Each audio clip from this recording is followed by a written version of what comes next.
दिल्ली में नगर निगम चुनाव को एंड वक्त टालने पर नया सियासी बखेड़ा खड़ा हो गया है। दिल्ली के मुख्यमंत्री केजरीवाल ने सवाल उठा दिए हैं और पीएम मोदी से मांग की है कि चुनाव जल्द से जल्द कराए जाएं। उधर केजरीवाल के आरोपों पर स्मृति ईरानी ने पलटवार किया है। उन्होंने कहा कि केजरीवाल ने एमसीडी का फंड क्यों रोका है। इस क्रम में डिप्टी सीएम मनीष सिसोदिया ने भी स्मृति ईरानी पर पलटवार किया है।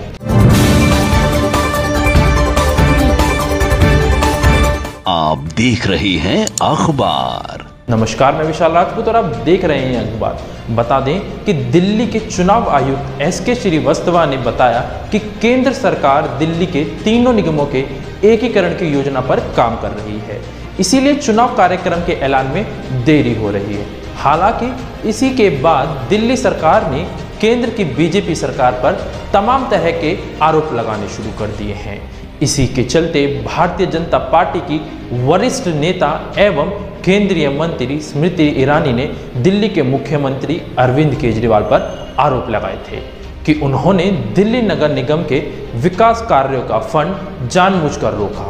स्मृति ईरानी ने शुक्रवार को यह एक प्रेस कॉन्फ्रेंस में कहा कि केजरीवाल एमसीडी में सुधार नहीं चाहते, इसीलिए पिछले 7 वर्षों के अपने मुख्यमंत्रित्व कार्यालय में एमसीडी का फंड रोक दिया है, जिनसे पार्क, अस्पताल और सामुदायिक केंद्रों का विकास होना था। उन्होंने कहा कि केजरीवाल ने एमसीडी को 13,000 करोड़ रुपए से अधिक का भुगतान नहीं किया। उन्होंने सफाई कर्मियों का पैसा भी रोका। केंद्रीय मंत्री ने कहा, मैं अरविंद केजरीवाल से अनुरोध करती हूं कि वह लोकतंत्र की सबसे महत्वपूर्ण इकाई निगमों के काम को ना रोके जो जमीनी स्तर पर काम करते हैं। वह लोकतंत्र का समर्थन करते हैं तो निगमों का बकाया भुगतान जल्द से जल्द करें। इसी के पलटवार में डिप्टी सीएम मनीष सिसोदिया ने ट्विटर पर एक वीडियो साझा करते हुए स्मृति ईरानी को कहा कि आप दिल्ली में रहती हैं, आप देख लीजिए कि भारतीय जनता पार्टी के नगर निगम ने दिल्ली को कितना गंदा करके रखा हुआ है और कितना भ्रष्टाचार और गंदगी फैला रखी है। मनीष सिसोदिया ने कहा, हिम्मत है तो चुनाव का सामना करके दिखाओ। अगर दिल्ली की जनता आपको 10 सीट भी दे दे तो बहुत बड़ी बात है। देखिए आगे क्या कुछ कहा। जब अरविंद केजरीवाल जी ने स्वतः नगर निगम का गत 7 वर्षों में 13,000 करोड़ रुपया रोक के रखा ताकि निगम अपने कार्यों में विफल हो, क्या अरविंद केजरीवाल जी ये जवाब देने की कृपा करेंगे कि क्यों उन्होंने दिल्ली में सफाई कर्मी एवं सफाई व्यवस्था के फंड को निगम की परिधि में रोक कर रखा है।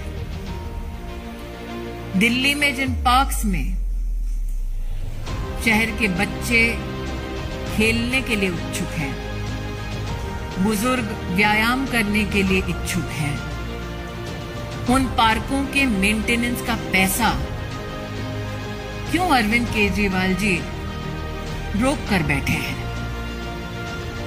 झुग्गी झोपड़ी में गरीबों की दुहाई देने वाले अरविंद केजरीवाल जी 7 साल से नगर निगम का वो पैसा रोके बैठे हैं। आप दिल्ली की रहने वाली हैं, दिल्ली में ही रहती हैं। आप जरा दिल्ली में घूम लीजिए, आप देख लीजिए कि भारतीय जनता पार्टी के नगर निगम ने पूरी दिल्ली को कितना गंदा करके रखा हुआ है। हर गली कूचे को कितना गंदगी फैला के रखा हुआ है, कितना कूड़ा फैला के रखा हुआ है आपके नगर निगम ने। भ्रष्टाचार कितना फैला के रखा हुआ है और कितना कूड़ा फैला के रखा हुआ है। अगर हिम्मत है तो चुनाव का सामना करके दिखाओ। दिल्ली की जनता इस बार आपको 10 सीट भी दे दे तो बहुत बड़ी चीज है। आपको भी इस बात का पता है कि इस बार दिल्ली की जनता भारतीय जनता पार्टी को नगर निगम में 10 सीट भी नहीं देने वाली है, इसीलिए आप चुनाव से भाग रहे हो। तो दूसरी चीज मैं कहना चाहता हूं, चुनाव से भागो मत। हिम्मत है तो चुनाव लड़के दिखाओ। ये चुनाव आयोग को धमका के, चुनाव आयोग को ऊपर दबाव बना के आपने जो चुनाव टालने की कोशिश की है, उसको रुकवाया है, ये ठीक नहीं है। लोकतंत्र में राजनीतिक पार्टी के पास सबसे बड़ी ताकत चुनाव होता है। अगर आपको लग रहा है कि आपकी पार्टी में जीतने का दम है, अगर आपको लग रहा है कि भारतीय जनता पार्टी लोगों की पसंद है, तो फिर चुनाव से भाग क्यों रहे हैं? डर के क्यों भाग रहे हैं चुनाव से? लड़िए ना चुनाव होने दीजिए तय समय सीमा पे। चुनाव आयोग को धमका के आपने चुनाव रुकवा दिया और फिर कह रहे हैं हम तो जीते हुए लोग हैं। आप डरे हुए लोग हैं, आप भागे हुए लोग हैं, आप चुनाव से भाग रहे हैं। एमसीडी चुनाव को लेकर आपकी क्या राय है और आप इस बार किस सरकार को एमसीडी में देखना चाहेंगे, हमें कमेंट सेक्शन में जरूर बताएं। ऐसे ही तमाम अपडेट्स के लिए हमारे साथ बने रहें और देखते रहें अखबार।